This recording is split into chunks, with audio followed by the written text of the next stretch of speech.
क्या कॉलेज के साथ साथ यूपीएससी की प्रिपरेशन की जा सकती है? क्या कॉलेज के स्कोर और यूपीएससी में अच्छे मार्क्स साइमल्टेनियसली लाया जा सकता है? और क्या कॉलेज के साथ साथ यूपीएससी प्रिपेयर करने से कॉलेज पास आउट होने पे पहले ही अटेम्प्ट में आप यूपीएससी क्रैक कर सकते हैं या नहीं? इन्हीं चीजों पे आज हम बात करेंगे।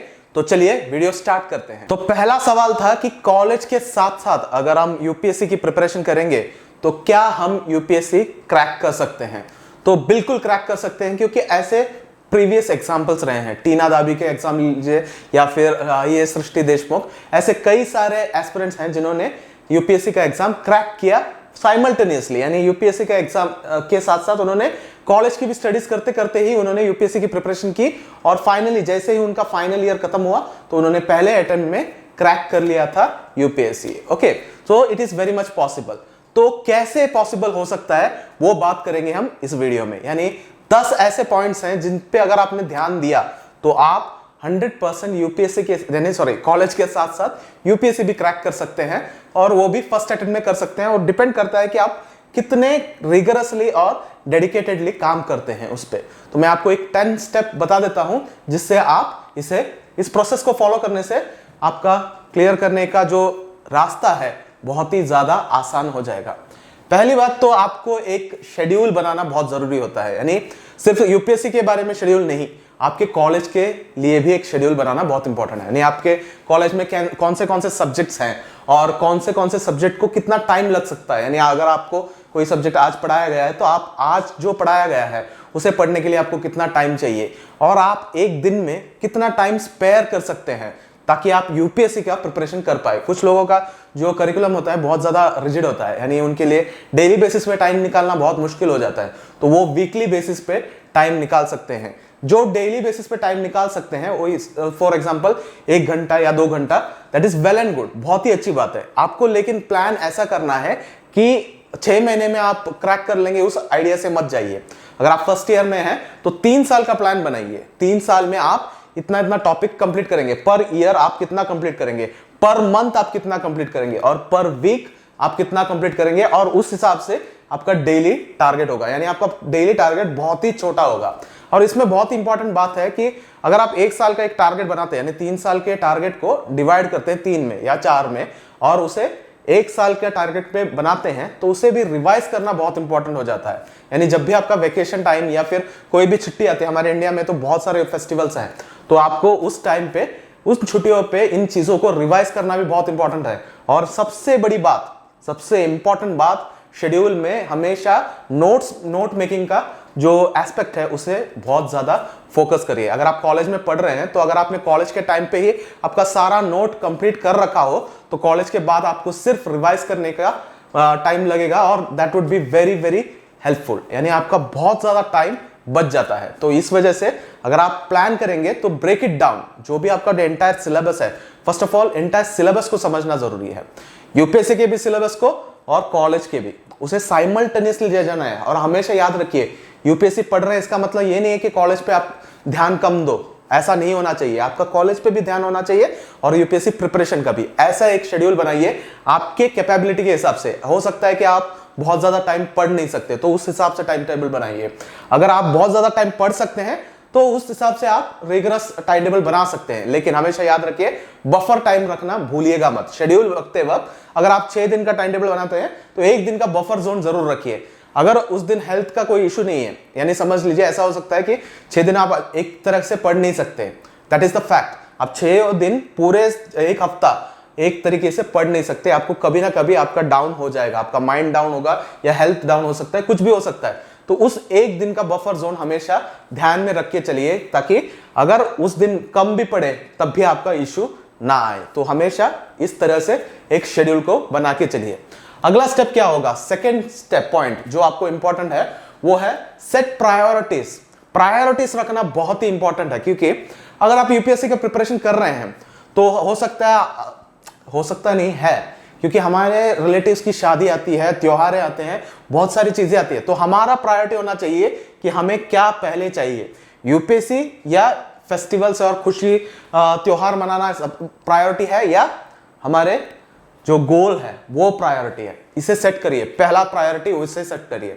दूसरी बात, जो पढ़ना है आपको, यानी आपका अगर कोई सब्जेक्ट है, मैं आपको बता देता हूं, जैसे कुछ सब्जेक्ट्स होते हैं यूपीएससी के, तो अगर आप पॉलिटी लेते हैं, ओके, पॉलिटी, आपको पॉलिटी बिल्कुल भी समझ में नहीं आती, पॉलिटी आपकी वीक है, तो उस हिसाब से आपको समझना होगा कि हाँ भाई, मेरा जो एरिया है पॉलिटी इज रियली वीक और मुझे उस पर ज्यादा काम करना है, तो उसके लिए टाइम अलॉटमेंट ज्यादा रखिए।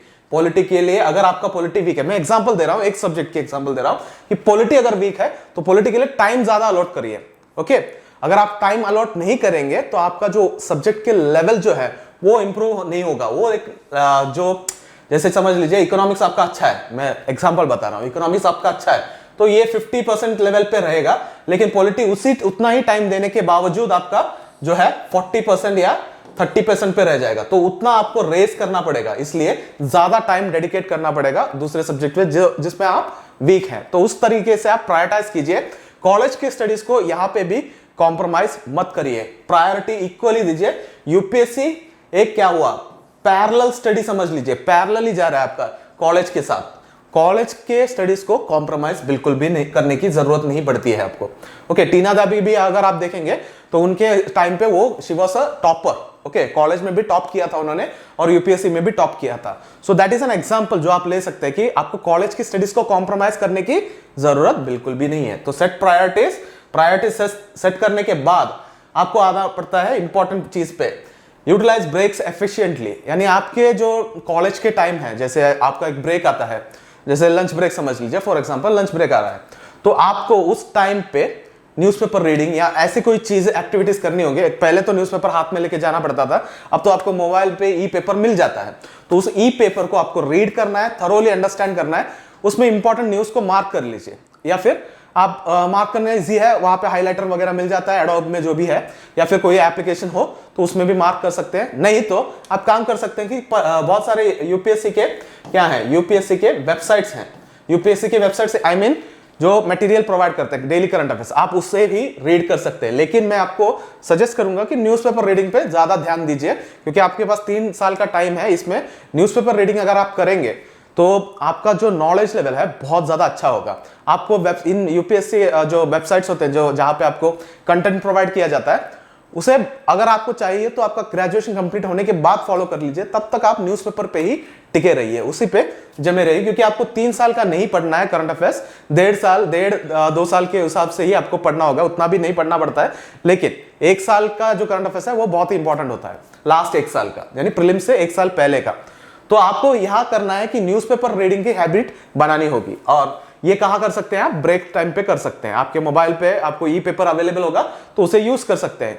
और कई सारे टाइम होते हैं, जैसे आपको कोई भी पीरियड ऑफ हो या ऐसा कुछ हो, तो बाकी बच्चे तमाशा कर रहे होंगे, मजाक कर रहे होंगे, एंजॉय कर रहे होंगे, लेकिन आपको करना ये नहीं है। आपको करना ये है कि उस टाइम पे, मैं ये नहीं कह रहा हूं कि पूरी तरह से सोशल लाइफ से कट हो जाओ, कॉलेज लाइफ भी बहुत ही इंपॉर्टेंट होती है, कई सारी चीजें आपको सीखने को मिलती है, लेकिन अगर आप कोई गोल प्रायोरिटाइज करते हैं तो थोड़ा टाइम तो आपको देना पड़ेगा। जैसे वो एंजॉय कर रहे हैं, उनका गोल इतना बड़ा नहीं होगा आपके हिसाब से, तो आपको अगर उनसे भी अच्छा गोल पाना है या फिर आपके गोल को पहुंचना है, उस पर पाना है, अचीव करना है, तो इट इज वेरी इंपॉर्टेंट कि आप उनसे ज्यादा काम करें या उनसे ज्यादा मेहनत करें। तो इसलिए स्क्वीज आउट करना पड़ेगा, जो भी टाइम आपके पास है उसे स्क्वीज आउट करना बहुत जरूरी है। तो आपको पता होगा कि कहां कहां आपको टाइम मिलेगा जहां जहां आप एक्स्ट्रा काम कर सकते हैं। ओके, तो ये एक एस्पेक्ट हो गया, यूज ब्रेक्स एफिशिएंटली। चौथा पॉइंट आता है effective time management. Time management बहुत ही इंपॉर्टेंट चीज है। जो भी आपके पास टाइम अवेलेबल है, यानी मैं ये नहीं कह रहा हूं ब्रेक का टाइम जो वगैरह होता है वो एक्स्ट्रा टाइम होता है, ओके, तो उसके लिए मैं कंपैरेटिवली नहीं कहूंगा, आपको कुछ भी नहीं कहूंगा, वो जो जितना आप एक्स्ट्रा कर सकते हैं उस टाइम पे कर लीजिए। लेकिन जो भी टाइम आपके इफेक्टिवली होगा, फॉर एग्जांपल आपका कॉलेज टाइम डे टाइम पे होगा और आप सपोज 6 बजे घर पहुंच जाते हैं, 6 बजे, अगर हॉस्टल में हो तो शायद इससे पहले ही पहुंच जाएंगे आप। 6 बजे अगर आप पहुंच जाते हैं तो आपका जो डेली रूटीन हो गया। अगर आप 8 बजे भी पढ़ना शुरू करते हैं, शाम के 8 बजे, तो आपको एक फिक्स टाइमिंग होना चाहिए, 8 से आप 12 बजे तक कम से कम पढ़ते हैं, ओके, 8 से 12 बजे। इसमें आप क्या करेंगे, तकरीबन 2 घंटे या 3 घंटे, 2 घंटे या 3 घंटे क्या करेंगे आप, कॉलेज की स्टडीज करेंगे। उसके बाद 1 घंटा या 1.5 घंटा आप क्या कर सकते हैं, यूपीएससी की प्रिपरेशन कर सकते हैं। इस टाइम मैनेजमेंट में सबसे बड़ी बात यह है कि अगर आपको प्रॉपरली टाइम यूटिलाइज करना है तो आपको पता होना चाहिए कि यूपीएससी लिए पढ़ना क्या है। ओके, उसके लिए क्या करना है मैं आगे बताऊंगा, लेकिन यहां पे आपको टाइम मैनेजमेंट बहुत ही इंपॉर्टेंट एस्पेक्ट बन जाता है। ओके, जो आपके पास है टाइम, आपको पता है पक्का ये हर दिन मिलने वाला है, उस टाइम को प्रॉपरली मैनेज करना बहुत ही इंपॉर्टेंट है। उस टाइम को अगर आप वेस्ट करेंगे तो आप बहुत पीछे रह जाएंगे। Okay, next, utilise resources wisely. Okay, आपका जो रिसोर्स है ये बहुत ही इंपॉर्टेंट बात है। हमारे जो अभी मार्केट में या फिर नेट पे ले लीजिए या फिर आप कहीं पे भी खरीदते हैं नोट्स वगैरह, बहुत ज्यादा नोट्स हैं। इतना नोट पड़ा हुआ है कि नोट यानी करेंसी की बात नहीं कर रहा हूं, नोट्स यानी आपके जो पढ़ने के मटेरियल, स्टडी मटेरियल, वो बहुत ज्यादा है, ओवरलोडेड है। तो इस वजह से छान छान के ले लीजिए सिर्फ उतना जितना आपको चाहिए। इसके लिए टॉपर्स के वीडियो सुन सकते हैं। ये एक बात, हमेशा मैं टॉपर्स की वीडियो की बात कर रहा हूं तो एक बात क्लियर कर देता हूं, उनके लाइफ की स्ट्रगल और इन चीजों पे ध्यान मत दीजिए। कई सारे टॉपर्स की वीडियो सुनिए, उनमें क्या कॉमन चीजें उन्होंने की है उस पर ध्यान दीजिए। वो कॉमन चीज आपको सक्सेस की ओर ले जाएगी। उनकी जो स्ट्रगल है या उनका स्पेसिफिक यूनिक उनका जो मेथड था वो अप्रोच मत करिए। कॉमन मेथड है उस पे फोकस करिए, और एक यूनिक मेथड आपका ही होगा। जो आप पढ़ते पढ़ते जाएंगे तो आपका भी एक यूनिक मेथड डेवलप हो जाएगा, तो आपको उसे कॉपी करने की जरूरत नहीं है। कुछ चीजें कॉमनली करनी होती है, सबको करनी पड़ती है, तो वो कौन सी चीजें वो समझ लीजिए और उसे अपने अंदर लाइए और अपने डेली रूटीन में इनवाइब कीजिए। और उसके बाद रिसोर्सेज के बारे में उनके वीडियो से सुनिए, कॉमनली कौन से रिसोर्सेज वो फॉलो कर रहे थे। तो सब जो कॉमनली फॉलो कर रहे हैं उन रिसोर्सेज को लीजिए। ऐसा मत सोचिए कि मैं एक आउटस्टैंडिंग रिसोर्स लूंगा और मैं बहुत ज्यादा मार्क कमा लूंगा या ले लूंगा, ऐसा नहीं होता है। आपको अगर आउटस्टैंडिंग आंसर लिखना है तो आपकी न्यूज़पेपर रीडिंग से आएगी। वो आपके बुक्स जो है, सारे बच्चे वही बुक्स रीड कर रहे हैं, तो उसमें से नहीं आने वाला कोई एक्स्ट्रा आपको जो मेंस में आंसर राइटिंग में जो मार्क मिलने वाला है वो नहीं मिलने वाला है। जो भी एक्स्ट्रा मार्क मिलेगा आपको, वो आपको मिलेगा आपके क्या बोलते हैं उसे, न्यूज़पेपर रीडिंग में। तो रिसोर्सेज को पहले ही सेग्रीगेट कर लीजिए, कौन सा रिसोर्स आप फॉलो करेंगे, और बाकी जो है हटा दीजिए, उस पर ध्यान ही मत दीजिए। कोई बात नहीं होता है, कोई मैटर ही नहीं करता है इन चीजों पे। ओके, तो आपका लिमिटेड रिसोर्स होना चाहिए और उसे प्रॉपरली ऑर्गेनाइज करना भी जरूरी है। अब स्टे ऑर्गेनाइज्ड। आपका जो प्लान शेड्यूल आपने बनाया है वो हमेशा टिकने वाला नहीं है, ये तो गारंटीड है। मैं कहता हूं कि ऑर्गेनाइज्ड रहो। ये मत सोचो कि आप रोबोट की तरह काम कर लोगे, यानी सुबह ये करा और हो गया, मेरा इतना होना चाहिए। ऐसा नहीं होता है। कभी कभी हम बीमार हो जाते हैं, कुछ इमरजेंसीज आ जाती हैं, जो अनफोर्सिन जो इंसिडेंट्स होते हैं वो भी आ जाती है, तो ये रहना पॉसिबल नहीं है। लेकिन नॉर्मल टाइम्स में आपका ऑर्गेनाइज रहना बहुत इंपॉर्टेंट है। आपको एक पर्टिकुलर यानी डाइवर्ट नहीं होना है बेसिकली, यानी नेट पे आप कुछ डिटेल सर्च करने जा रहे हो और आप डाइवर्ट हो गए, इसे इनडिसिप्लिन कहते हैं। यानी ऐसा अप्रोच कभी मत रखिए कि आपको जो चाहिए उसी पे ध्यान दीजिए, जो आपने पहले ही डिसाइड कर रखा है। आज का जो टाइम टेबल है, आज इतना इतना करना है, तो उसी पे ध्यान दीजिए। एक्स्ट्रा कुछ भी मत करिए, सब कुछ हटा दीजिए। ये प्रायोरिटी होना चाहिए आपका। Stay organise. सारे कुछ मटेरियल्स वगैरह प्रॉपर आपके पास ही रखिए। जब पढ़ने बैठे हो तो यहां वहां मत रखिए, आपके पास रखिए, ताकि आपको दोबारा उठ के जाने की जरूरत ना पड़े। ओके, अगले, maintain health and wellbeing. Health और वेलबींग बहुत ही इंपॉर्टेंट चीज होती है। अगर आप जंक फूड और ऐसी चीजें खाते हैं तो आपका ब्रेन भी स्लो हो जाता है और आप बीमार पड़ने के चांसेस भी आपके बढ़ जाते हैं। तो इससे क्या हैम्पर होगा, आपकी पढ़ाई हैम्पर होगी। कॉलेज की ले लीजिए या यूपीएससी की, दोनों की पढ़ाई हैम्पर हो जाएगी। यानी आप जो प्लान कर रहे हैं वो अचीव नहीं कर पाएंगे। तो इस वजह से जो भी खाना आप खा रहे हैं तो उसे हेल्दी खाना खाने की कोशिश करिए। हॉस्टल में मुझे पता है मेस में खाना अच्छा नहीं होता है, प्रॉब्लम्स होते हैं, लेकिन आप चाहे तो फ्रूट्स या ऐसे कुछ चीजें अगर अफोर्डेबल है तो खरीद के रख सकते हैं, जिसे आप खा सकते हैं। लेकिन हमेशा इंपॉर्टेंट चीज है आपका हेल्थ की बात बहुत इंपॉर्टेंट है। यानी आप कुछ फिटनेस करिए, रनिंग करिए, मेडिटेशन करिए, ऐसी चीजें बहुत इंपॉर्टेंट है। और वेलबींग माने मेंटल वेलबींग। आपका माइंड हमेशा फ्रेश होना चाहिए। ऐसा नहीं है कि आप थक गए हो, नशा कर रहे हो, ऐसा कुछ करना बिल्कुल भी इस एग्जाम के लिए अच्छा नहीं होगा। यानी नशा करने वाले पास नहीं होते, ऐसी बात नहीं है। नशा में एडिक्ट होने के बाद आप पढ़ाई पे आपका ध्यान हट जाने के चांसेस होते हैं। अगर नहीं हटता है तो you can do what ever you like. मैं ये सपोर्ट नहीं करता कि आप नशा या ऐसे पदार्थ करें, ये बहुत गलत चीज होती है, आपके प्रिपरेशन को भी हैम्पर कर सकती है। तो आप हमेशा उस चीज पे फोकस करिए जो आपके मेंटल हेल्थ और फिजिकल हेल्थ पे अच्छा प्रभाव डाले। ओके, तो हमेशा ये एक एस्पेक्ट रखिए, बहुत ही इंपॉर्टेंट है। हेल्दी डाइट रखिए, हेल्दी फिटनेस रेजिम रखिए और मेंटल में कचरा घुसने मत दीजिए। ओके, प्यार मोहब्बत की बातें बाद में करेंगे, अभी क्या करना है, पढ़ाई की बातें। ओके, तो प्यार मोहब्बत के चक्कर में मत रहिए, पूरा मेंटल स्टेबिलिटी हिल जाएगा, तो वो नहीं करना है हमें। हमारे मेंटल स्टेबिलिटी के लिए क्या जरूरी है, हमें अपना फिटनेस पे, अपने आप पे, अपने खुद के पर्सनालिटी पे वर्क करना बहुत जरूरी है। और इसलिए यहां पे कहते हैं हम maintain health maintain health and wellbeing. तो mental wellbeing and physical wellbeing is very important, तो इस पे ध्यान दीजिएगा। फिर सबसे इंपॉर्टेंट बात, कोई भी एग्जाम के लिए जितना भी प्रिपेयर कर लीजिए, अगर आप टेस्ट नहीं करते हैं, यानी अगर आप प्रीलिम्स की प्रिपरेशन कर रहे हैं तो और आप एमसीक्यू सॉल्व नहीं करते हैं, तो आपके ने जितना भी पढ़ लिया हो, जितना मर्जी पढ़ लिया हो, कोई फायदा नहीं होने वाला, कोई भी फायदा नहीं होने वाला। इसलिए एमसीक्यूज और आंसर राइटिंग पे फोकस करिए। अब इसमें भी एक इंपॉर्टेंट बात है, कॉलेज के टाइम पे आपको बहुत ज्यादा एमसीक्यू से आप प्रॉपर टेस्ट करने की जरूरत भी नहीं है। आपको करना यही है कि अगर आपका एग्जाम है चल रहा है, आप यानी वीकली आपने एक टॉपिक पढ़ लिया, सपोज हिस्ट्री का हड़प्पा पढ़ लिया आपने। ओके, हड़प्पा टॉपिक पढ़ लिया, आईवीसी कहते हैं, जिसे कहते हैं Indus valley civilisation. Okay, Harappa civilisation या इंडस वैली सिविलाइजेशन के बारे में आपने पढ़ लिया, एक हफ्ता ले लीजिए या 2 हफ्ते, जितना भी टाइम आपको लगता है, आपने वो कर लिया, तो आप उसके बेस पे टॉपिक वाइज टेस्ट कर सकते हैं, एक चीज। दूसरी, आप न्यूज़पेपर रीड कर रहे हैं तो डेली क्विज आते हैं, ऐसे वेबसाइट्स हैं जहां पे क्विज आते हैं, तो वहां पे आप जाके क्विज अटेम्प्ट करके देख लीजिए कि आपने जितना पढ़ा है उसमें से कितना आ रहा है आपको। इसके मतलब ये नहीं है कि 10 20 30 क्वेश्चन करने की जरूरत नहीं है, 5 क्विज बहुत ज्यादा है। आप डेली बेसिस पे 5 क्विज करेंगे तो आपका जो माइंड है एमसीक्यूज के लिए ट्रेन हो जाएगा, और आपको जो है गलत के आपका जो इंट्यूशन है या फिर आपका जो इंट्यूशन होता है वो कभी कभी सही दे देता है, यानी ए बी सी इसमें से कौन सा सही होगा, आपका मन डायरेक्टली बोल देता है कि बी सही है। तो ये रिकरिंगली हो रहा है, अगर आपका मन बोल रहा है कि बी सही है और वो जब आप मार्क कर रहे हैं और सही हो जा रहा है, तो हमेशा उसी स्ट्रेटेजी को फॉलो करिए, क्योंकि आपके माइंड में पेरिफेरल नॉलेज होता है जो आपको भी नहीं पता होता है, लेकिन माइंड को पता होता है, तो वो इस वजह से वो डिडक्शन वगैरह करके आपका माइंड एक आंसर बताता है। तो हमेशा याद रखिए, अगर वैसे आंसर्स आपके सही हो रहे हैं तो गो फॉर इट। ओके, अगर नहीं हो रहे तो ऐसा मत करिए। ओके, वो आप पे प्रैक्टिस से आपको पता चलेगा कि आप में वो कैपेबिलिटी है या नहीं। तो ना होने का मतलब कोई गलत बात नहीं है। ओके, बहुत सारे बच्चों के नहीं होते हैं ऐसे, मतलब इंट्यूशन गलत हो जाता है, तो उसे फोकस करने की जरूरत नहीं है। Primarily focus on only what you are capable of. Okay, practice regularly. उसके बाद बहुत ही इंपॉर्टेंट चीज है, seek support when you need it. यानी मैं मेंटल सपोर्ट की नहीं बात कर रहा हूं, वो भी बहुत जरूरी होती है। अब फैमिली के साथ बात करिए, ये सब बात इंपॉर्टेंट है, वो अलग बात है। गाइडेंस की बात मैं कर रहा हूं, यानी अगर आपको कोई मेंटर मिल जाता है या फिर आपका जो कोई सीनियर है जिसने प्रिपेयर किया है या फिर प्रिपेयर कर रहा है, तो उसे बहुत सारा प्रोसेस के बारे में पता होता है।